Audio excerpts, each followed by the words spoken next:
YTN은 전남 담양에 있는 사회복지법인의 인수 과정에서 거액이 오고 갔다는 의혹을 집중적으로 보도합니다. 이 법인 인수를 위해 내부 관계자 3명에게 현금과 양도성 예금 증서, 아파트가 건네졌다는 폭로가 나왔는데요. 이 복지법인을 인수한 건설회사 측은 금품을 건넨 사실은 인정하면서도 선정 대가가 아니라 퇴직 위로금이라고 주장했습니다. 먼저 김범환 기자가 보도합니다. 지난 2007년에 운영 주체가 바뀐 사회복지법인입니다. 복지법인을 인수한 곳은 중견주택건설회사. 그런데 이 과정에서 거액의 금품 로비가 있었다는 폭로가 나왔습니다.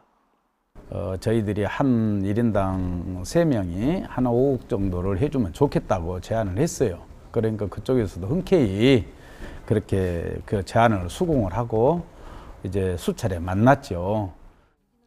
여러 곳에서 인수 전에 뛰어든다는 소문이 난 상황에서 특정 업체가 강하게 인수할 뜻을 내비치자 거꾸로 조건을 내걸었다는 겁니다.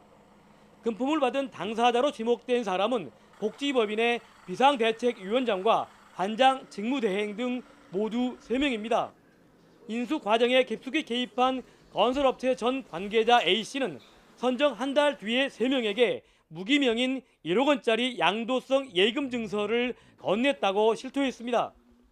1억씩은 각자 이제 그 CD로 바꿔서 줬고 돈을 숨기기 위해서 돈은 직접 회장한테 받았고.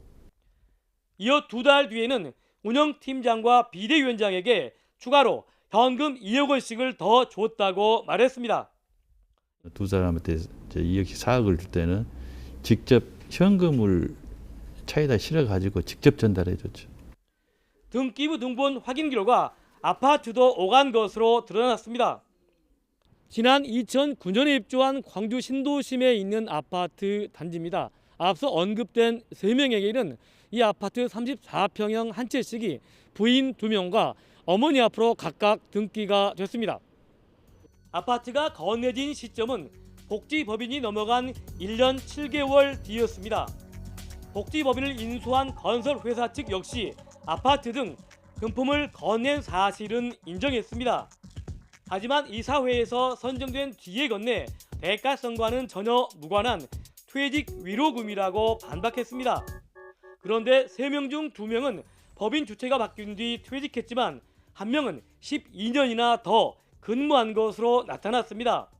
또 퇴직금은 법인에서 지급하게 돼 있는데 새로 바뀐 법인 이사장이 현금과 아파트 등을 건넨 배경에도 의혹이 커지고 있습니다.